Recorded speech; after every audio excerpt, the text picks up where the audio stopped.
The boardroom was packed with executives. Tina stood confidently at the head of the long table, my slides glowing on the screen behind her. I designed a new system that's already reduced fulfillment costs by 18%, she announced smoothly, her voice filled with pride. I sat 2 rows behind her, arms crossed, watching silently. I wasn't invited to speak. My name wasn't mentioned anywhere in the presentation. Not on the title slide, not in the credits, nowhere. The board members nodded appreciatively. A few clapped. The CEO smiled and jotted notes on his tablet. My jaw clenched so tight my molars started to ache. I forced myself to breathe slowly through my nose, keeping my expression blank. This was my work she was presenting. My 6 months of late nights and weekend testing. My system that I'd built from scratch. Then the board chair, an older man with sharp eyes, looked up from his notes. Tina, this is impressive work. Can you walk us through the logic behind the predictive batching? Tina's confident smile froze. She paused, blinked once, then twice. She had absolutely no idea what he was talking about. I sat back in my chair slowly, feeling something shift in the room. Here we go, I thought. Let's see how this plays out. 3 weeks earlier, everything was different. My name is Nick. I'm 34 years old, a senior analyst at a mid-tier logistics firm in Indiana. I've worked here for 6 years, building systems and solving problems nobody else wanted to touch. For the past 6 months, I'd been working on something special. A forecasting model that could actually predict package loads and optimize delivery routes in real time. Our company had never been able to do this before. We'd always relied on outdated manual processes that wasted time and money. I worked late almost every night, sometimes until midnight. I skipped weekends with my friends. I even went down to the warehouse floor myself to run trial batches and test the system with real packages and real routes. When I finally showed the finished model to Tina, my manager, she stared at my screen for a long moment. Then she smiled. Nick, this is really impressive work. Really impressive. I'll take it from here. I remember feeling proud in that moment, thinking she meant she'd help me present it to leadership, that she'd champion my work. I didn't understand what she actually meant until 2 weeks later, when I wasn't invited to the board pitch meeting. 2 days before the big board meeting, I noticed something strange. I opened the shared project folder and saw that everything had been reorganized. My project had been renamed Project Luna. The credit slide listing me as the developer was completely gone. My detailed notes explaining the logic had been stripped from the appendix. My stomach dropped. I walked to Tina's office, trying to keep my voice calm and professional. Hey Tina, about the board presentation on Thursday. Should I plan to attend? She looked up from her computer and smiled that warm, reassuring smile she always used. Not this time, Nick. This is a leadership-level presentation. You understand how these things work, right? You'll have your moment eventually. I promise. My hands started shaking as I walked back to my desk. I sat down slowly, staring at my computer screen without really seeing it. She's cutting me out, I realized. She's taking my work and presenting it as her own. I felt sick, angry, betrayed. But I forced myself to stay calm. I needed to think clearly about what to do next. Making a scene wouldn't help. I needed a strategy.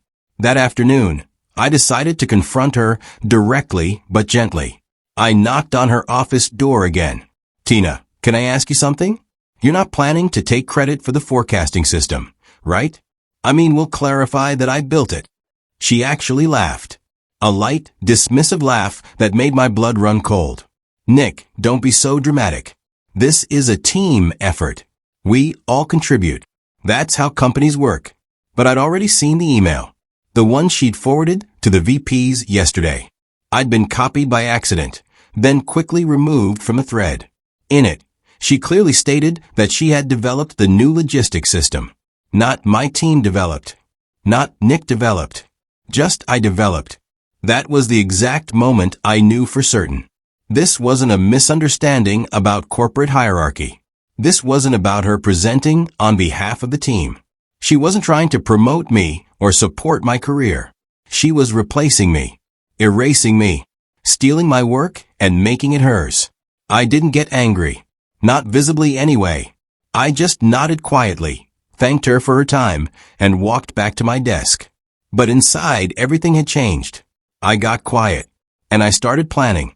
The next morning, Tina stopped by my desk with 2 cups of coffee. She handed me one with a bright smile. "Hey Nick, how are you doing? You seemed a little stressed yesterday. Everything okay?" Her voice was sugary sweet, dripping with fake concern. She was checking on me, I realized. Testing to see if I suspected anything. Trying to gauge whether I'd become a problem for her. I forced myself to smile back. Took the coffee. "Yeah, I'm totally fine. Just the usual work stress, you know? Thanks for asking." "Of course," she said, her shoulders relaxing slightly. "We're a team, Nick. If you ever need anything, just let me know, okay?" "Absolutely. Thanks, Tina." She walked away, looking satisfied, probably thinking she'd smooth things over. That I'd fallen back in line like a good little employee. But I knew the truth now. This wasn't miscommunication or a corporate politics thing. This was deliberate theft of my work, my time, my ideas. I didn't cry. I didn't complain to my coworkers. Instead, I opened a blank spreadsheet on my computer and started documenting everything. Every email, every conversation, every piece of evidence that proved this system was mine. A few days later, I noticed Tina's first real mistake. She'd presented a trial report to the operations team showing the system's projected performance. I wasn't at that meeting, but she'd shared the slides in our team folder afterward. I opened the file and immediately saw the problem. She'd misread a critical data set. She'd used outdated shipment data from last quarter instead of the current real-time data the system was designed to process. It completely skewed the results, making the forecasts look less accurate than they actually were. She didn't notice the error, probably because she didn't actually understand how the data flowed through the system. I opened my own master file and corrected the mistake quietly, updated the formulas with the right data sources, watched the accuracy numbers jump back to where they should be. But I didn't tell Tina about her error. I didn't send her a helpful email or mention it in our next check-in meeting. I wanted to see how far she'd go before she realized she was completely in over her head. I wanted to watch her dig her own hole deeper and deeper. Because I knew eventually she'd fall into it. Over the next week, Tina kept coming to me with questions. Little things phrased casually, like she was just double-checking details. "Hey Nick, remind me how the system handles peak volume days?" Or what was the logic behind prioritizing northbound routes? Every time she asked, I gave her just enough information to get by. Enough to sound knowledgeable in her next leadership meeting, but not enough to truly understand how the whole system worked together.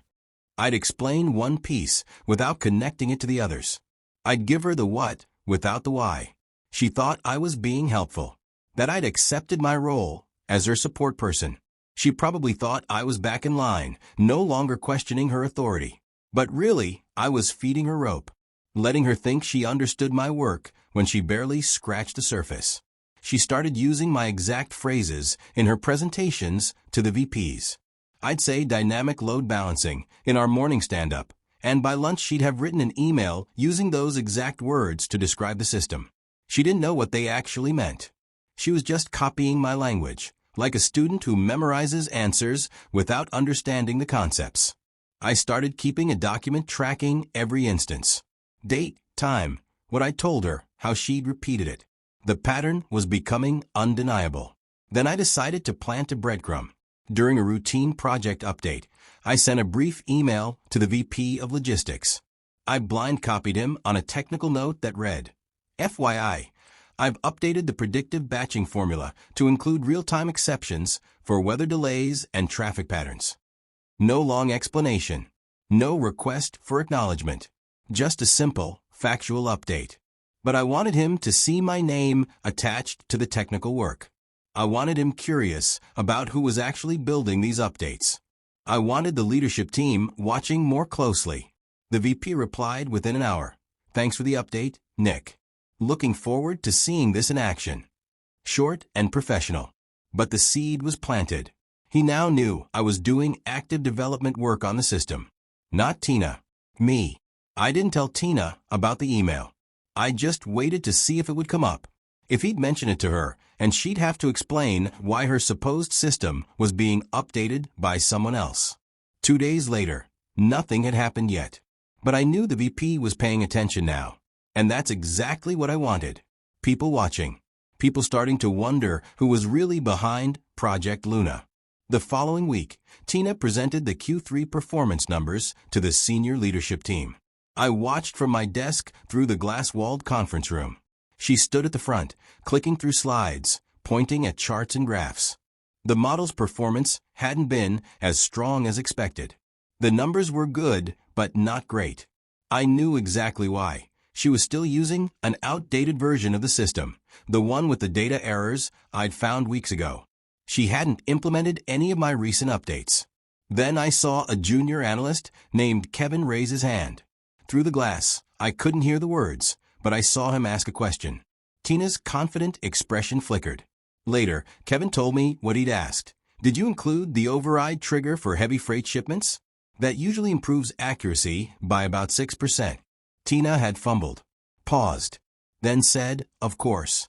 That's already integrated. But it wasn't, because the override trigger didn't exist yet. I was still building and testing it. It wouldn't be ready for another 2 weeks. She'd lied rather than admit she didn't know what Kevin was talking about.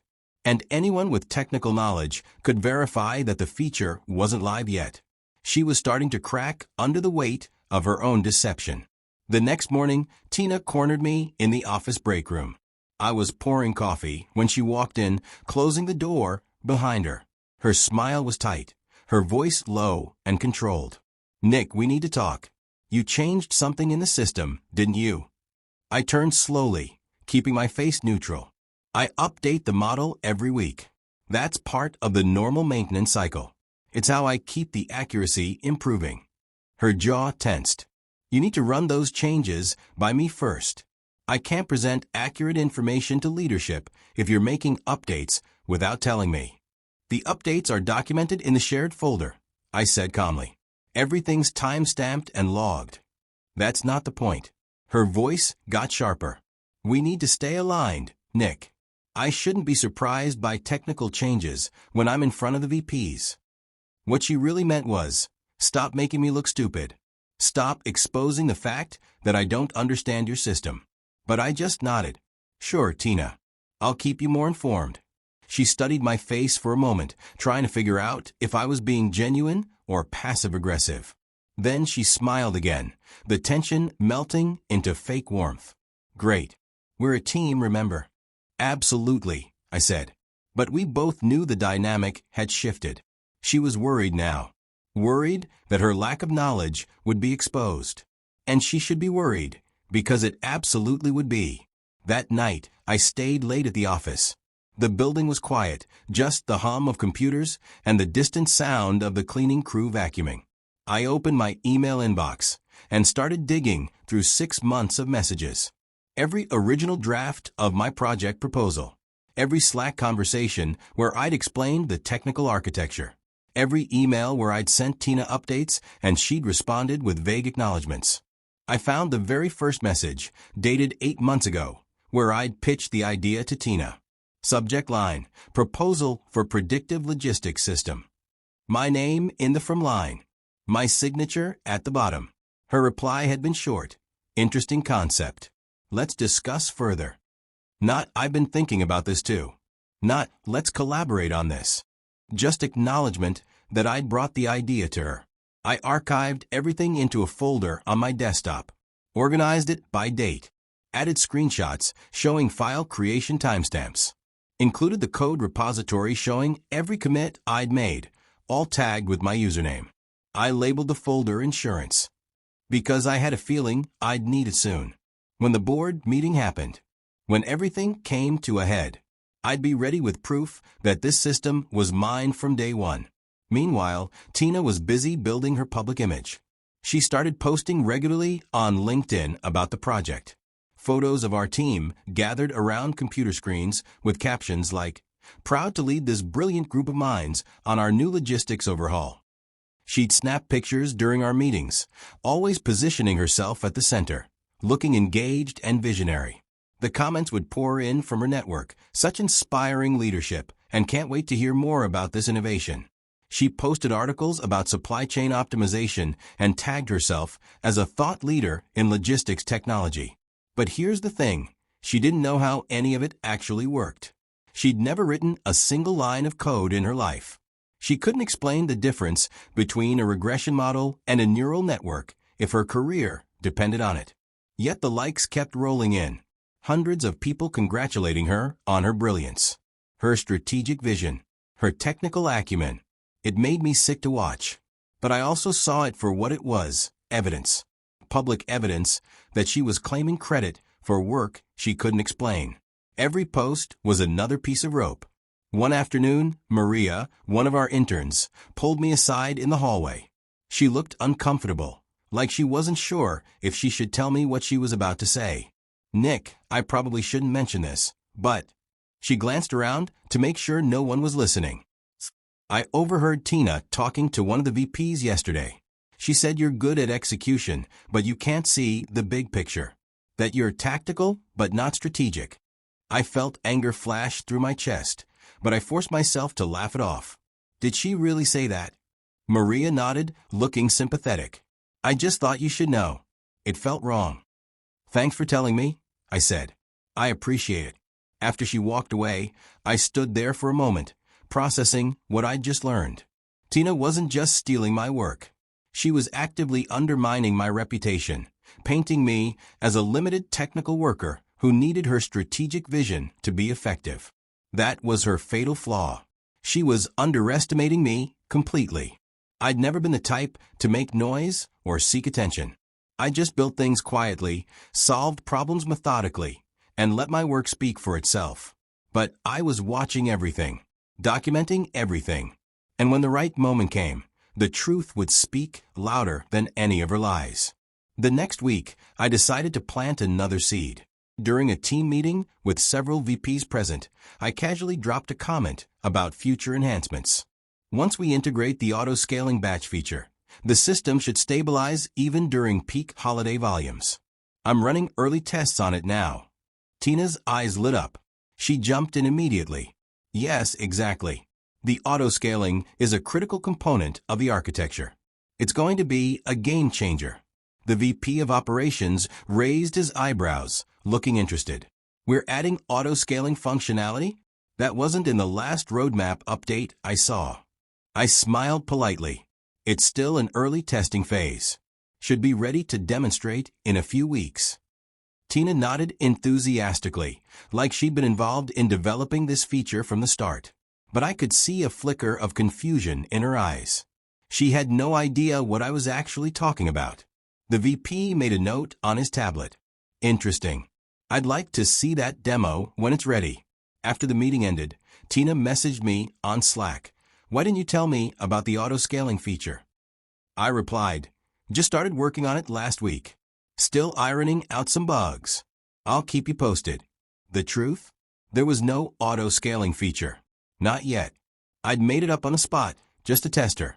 And she'd pretended to know all about it rather than admit she was clueless. That's how I knew she was in way over her head. A week later, Tina scheduled an all-hands meeting to explain our system architecture to the entire operations department. About 40 people crammed into the large conference room. I sat in the back row, notepad open, watching carefully. She started confidently, talking about how the system worked at a high level.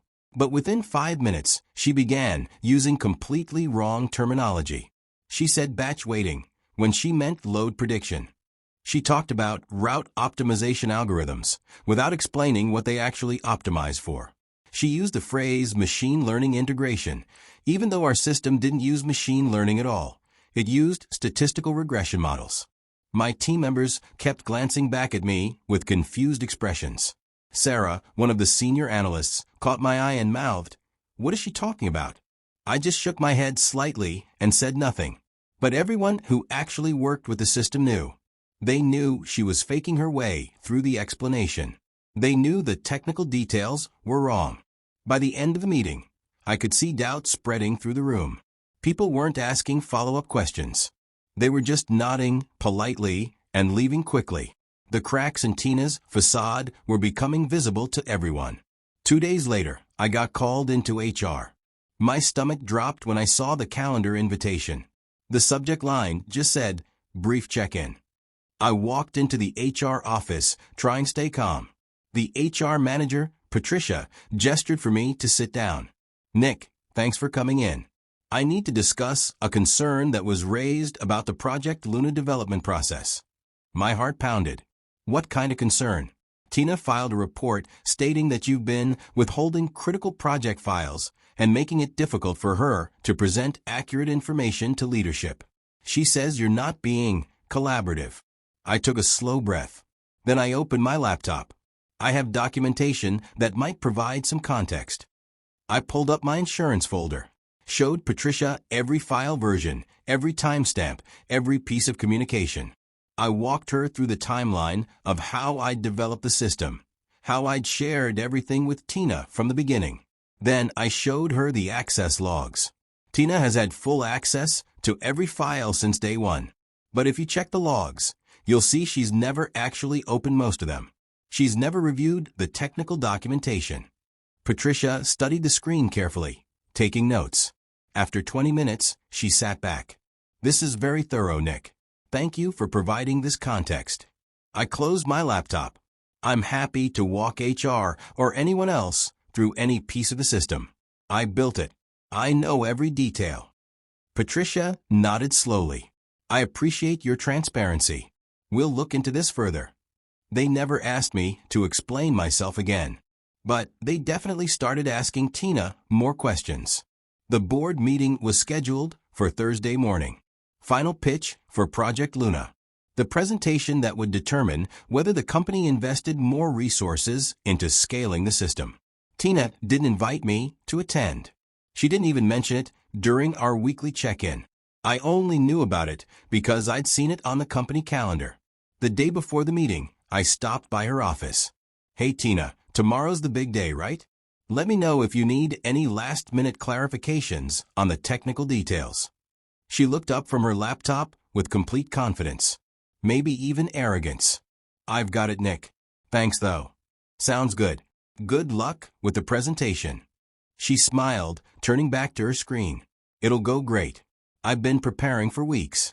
I walked back to my desk feeling strangely calm. She had no idea what was about to happen. She'd walked into dozens of meetings unprepared, relying on vague language and confident delivery to get by. But tomorrow was different. Tomorrow she'd be facing the board. People who asked hard questions. People who actually understood business operations and would want to see proof that the system worked the way she claimed. She was walking straight into her own unmasking. And I didn't need to do anything except show up and wait for the inevitable question she couldn't answer. Which brings us back to the beginning. The boardroom full of executives. Tina standing confidently at the front. My slides projected behind her.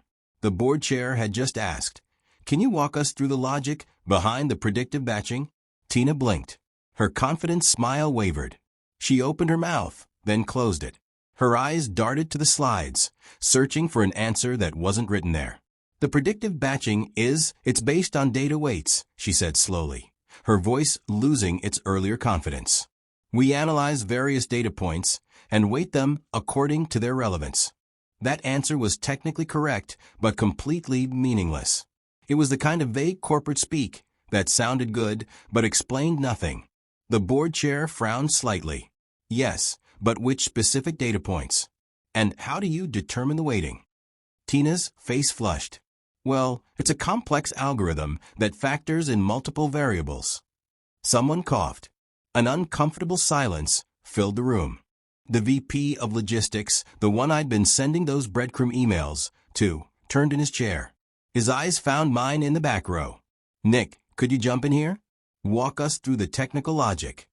Everyone turned to look at me. Tina's face went pale. I stood up slowly, my heart pounding, but my voice steady. I'd never rehearsed this exact moment, but I'd earned it through 6 months of hard work, through every late night and every weekend I'd sacrificed. This was my system. My work. And it was time to take it back. I walked to the front of the room, calmly. Tina stepped aside, her hands trembling slightly. I opened my laptop and pulled up my original model files, not the sanitized presentation version Tina had been using. Happy to clarify, I said, connecting my laptop to the projector.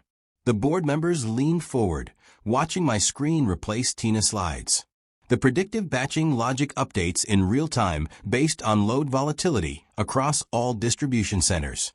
It's a dynamic trigger system I developed that analyzes incoming package volume, compares it to historical patterns, and automatically adjusts route assignments to reduce latency. I clicked through my actual code, showing them the formulas. The system weighs 6 primary variables: package volume, destination density, current vehicle capacity, real-time traffic conditions, driver availability, and historical delivery success rates for specific routes. I pulled up a live demonstration.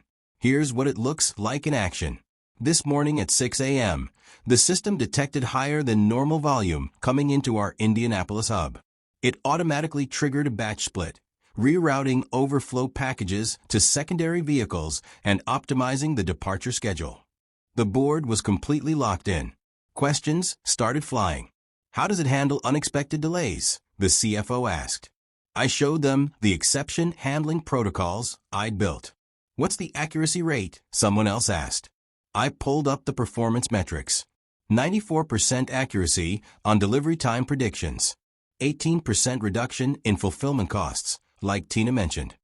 Tina stood frozen beside me, saying nothing, just nodding occasionally like she'd known all this all along. But her silence was deafening. Everyone in that room could see it now. She hadn't built this system. She barely understood it. I was the one who knew every detail, every decision, every line of logic. She'd been exposed. For the next 20 minutes, the board peppered me with questions. Technical questions, strategic questions, implementation questions. I answered every single one without hesitation. How long did this take to develop? The CEO asked. 6 months of full-time development, plus 3 months of testing and refinement before that. What were the biggest technical challenges?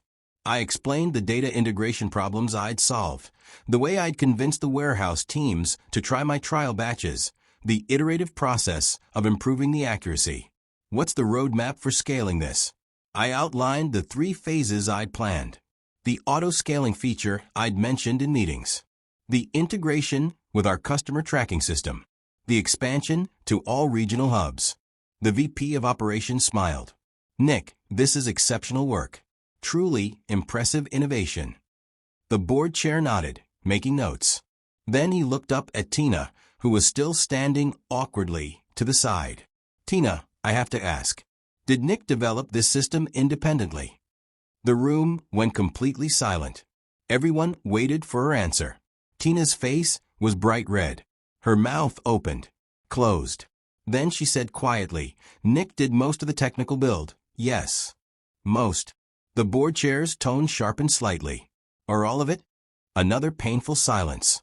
Tina looked at the floor. All of the technical development was Nick's work. The board chair sat back in his chair, exchanging glances with the other executives. The implication was clear. Why was Tina presenting this as her project when she hadn't built any of it? The meeting wrapped up shortly after. But the damage to Tina's credibility was already done.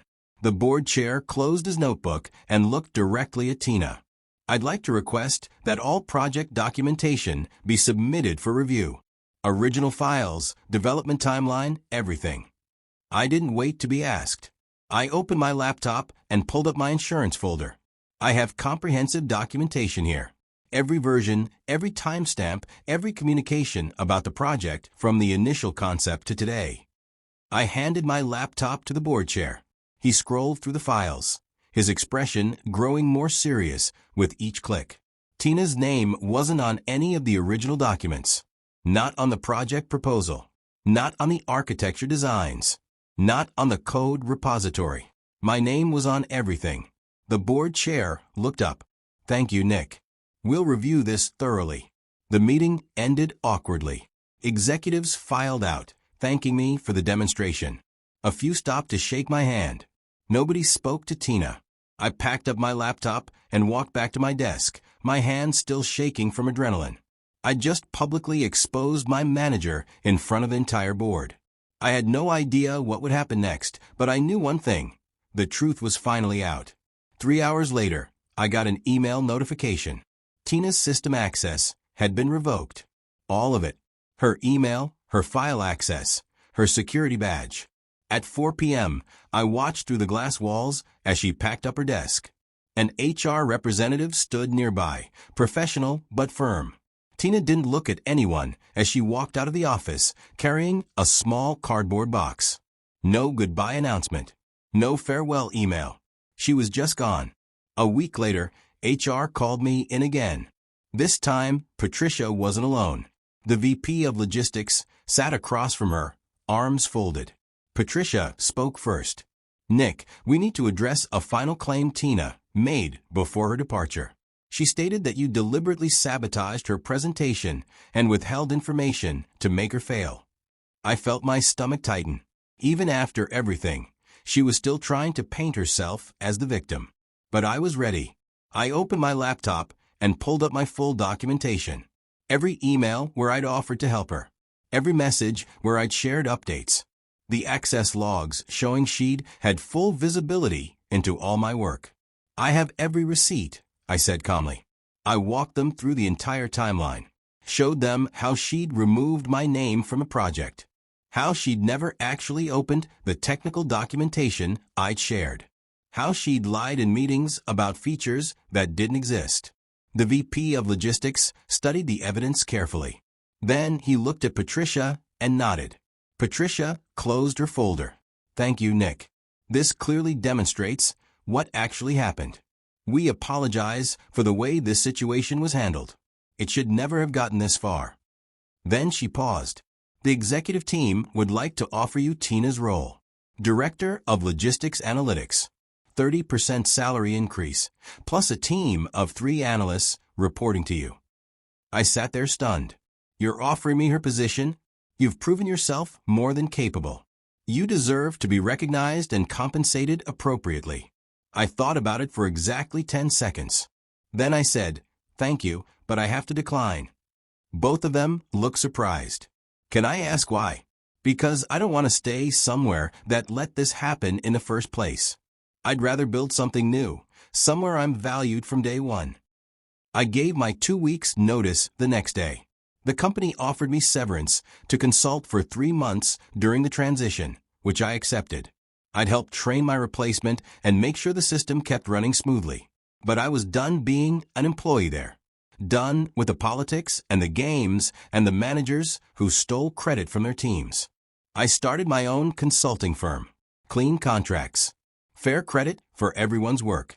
Transparent relationships with clients. And I brought 2 people with me, Sarah and Kevin. The analyst Tina had always called junior and treated like they were disposable. They'd watch me build the forecasting system. They knew who'd done the real work. When I offered them partnerships in my new firm, they both said yes within an hour. Now they weren't junior analysts. They were my business partners, with equity and decision-making power. We built a company based on the values that mattered: competence, honesty, and giving credit where it was actually due. Within 6 months, we had 4 clients. Within a year, we'd grown to a team of 8. We were building the kind of workplace I'd always wanted. One where hard work was recognized and nobody could steal your contributions. I heard through the industry grapevine what happened to Tina after she left. She tried interviewing at several competitor companies. Applied for similar management positions at other logistics firms. But word got around quickly in our industry. People talk, especially about something as dramatic as being removed from a company after taking credit for work you didn't do. One of my former colleagues told me that Tina had made it to final round interviews at 2 different companies. Both times, the hiring managers called references and colleagues to verify her technical experience. Both times, the truth came out. Nobody would touch her after that. Her reputation was permanently damaged. The thing about taking credit for work you don't understand is simple. Eventually, inevitably, someone asks you the one question you can't fake. The question that reveals you have no idea what you're talking about. For Tina, that question was, can you walk us through the logic behind the predictive batching? She never recovered from failing to answer it. Last I heard, she'd left the logistics industry entirely and was working in a different field where her past wouldn't follow her. I didn't take pleasure in her downfall, but I didn't feel sorry for her either. She'd made her choices. She'd stolen credit, undermined her team, and lied to leadership. The consequences were entirely of her own making. I don't hate Tina. Honestly, I don't think about her much anymore. My life moved forward while hers stalled out, and that's just how it worked out. But every time I meet a new client, every time someone tries to diminish my work or take credit for my ideas, I remember that boardroom. I remember Tina standing there unable to answer a basic question about the system she claimed to have built. And I remember the most important lesson I learned from that whole experience. I don't need revenge. I never needed to sabotage her or tear her down publicly. I just needed the truth. And time. Time for her incompetence to reveal itself. Time for the lies to become unsustainable. Time for the people in power to ask the right questions. The truth is patient. It doesn't need you to fight for it aggressively. It just needs you to document it, protect it, and wait for the right moment to let it speak. Know your worth. Protect your work. Document everything. And when people don't see your value or try to steal your contributions, don't waste energy on anger or revenge. Just keep building. Keep improving. Keep being excellent at what you do. And when they finally ask the question that matters, be ready to answer it with confidence. Because eventually, the frauds expose themselves. And when they do, the people who did the real work will be there to step forward and claim what's rightfully theirs.